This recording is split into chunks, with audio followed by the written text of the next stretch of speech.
You know the sting of sending your best work into the world and getting no in return. One rejection can shake you.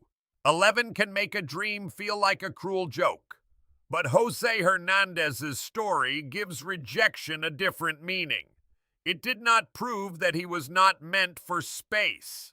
It showed him what he still had to build and what he still had to learn. José Hernández grew up working in California farm fields.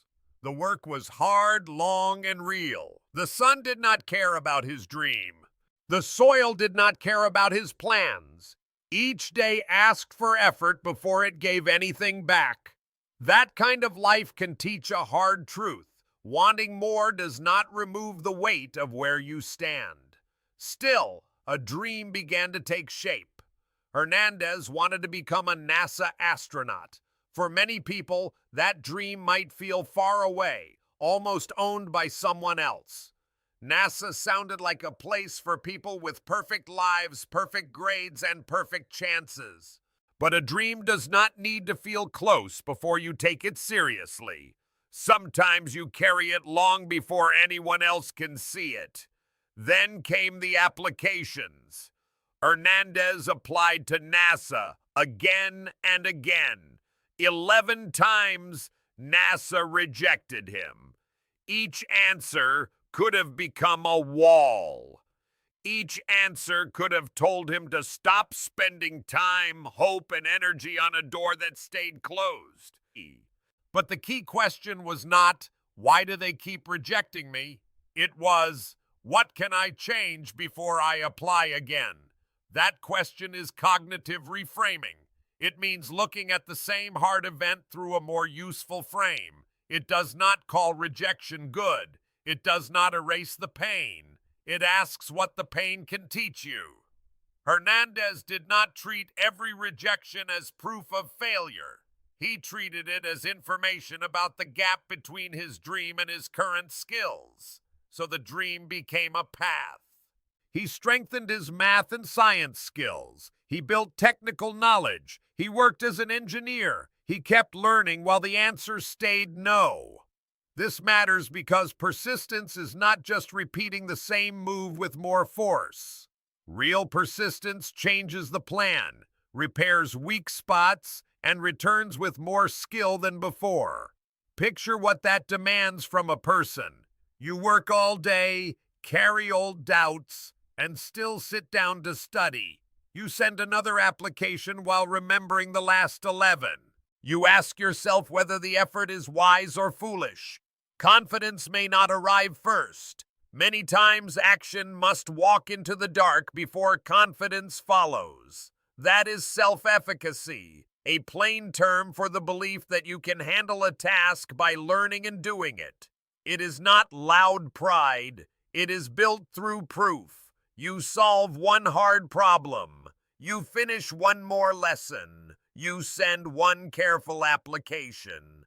Small proof does not make the mountain disappear, but it gives your feet a place to stand.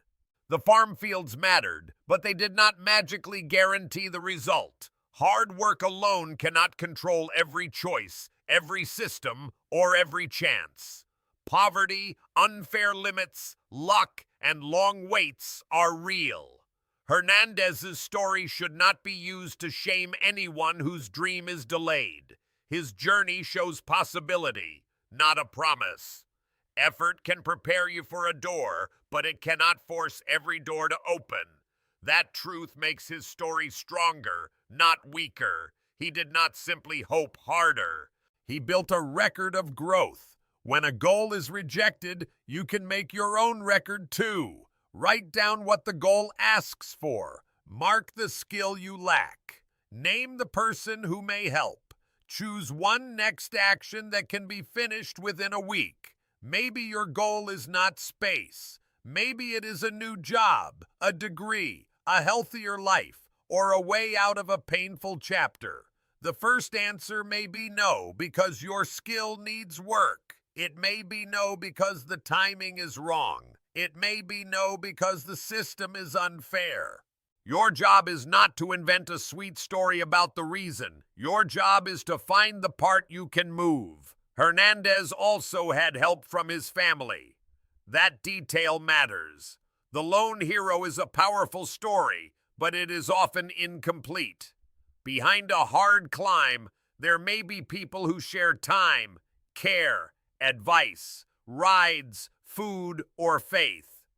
Accepting support does not make your achievements smaller. It makes the truth larger. We grow through our own effort and through the hands that help us keep going. There is another lesson in the years between rejection and progress. Identity-based habits are actions that prove the kind of person you are becoming. You do not wait to feel like an astronaut before you study science. You study science because you are building the habits of someone who can serve in that role. You do not wait to feel brave before you apply. You apply while fear is still present. That changes the daily battle. Instead of asking, "Do I feel ready?" ask, "What would the next version of me practice today?" The answer may be simple. Read for 20 minutes. Learn one math skill. Fix one page of your resume. Ask a trusted person for honest feedback. Rest before your body breaks. A serious dream needs discipline, but it also needs care.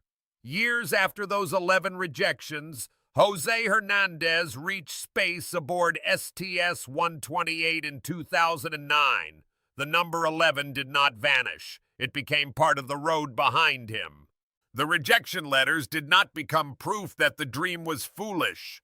They became evidence that he kept changing, learning, and applying until NASA finally saw a stronger match. That moment was not a reward for pretending pain did not hurt. It was the result of staying honest about the work. He had to face the gap. He had to build through it. He had to let other people stand beside him, and he had to keep moving without any promise that the next application would succeed. Now bring the story back to your own life. Think of one goal you stopped naming because the last rejection felt final. Do not rush to call it your destiny. Do not force yourself to try again in the same way.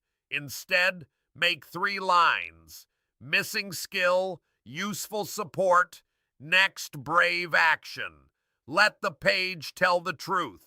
Let the next step be small enough to begin. You may still feel afraid after you begin. That does not mean you are weak. Emotional regulation means learning to steady your feelings so they do not control every choice. You can feel shame and still study. You can feel doubt and still ask for help. You can feel tired and choose a wiser pace. Courage is not the absence of pressure. It is movement shaped by truth. José Hernández did not become an astronaut because rejection was easy. He became one after rejection, after skill building, after support, after waiting, and after choosing to apply again. Your road may not end where his did. It may take a new form. But you can face your own no with clear eyes, learn what it reveals, and take the next honest step with your life still in your hands. If you're ready to take the next step in your journey, subscribe for weekly motivation.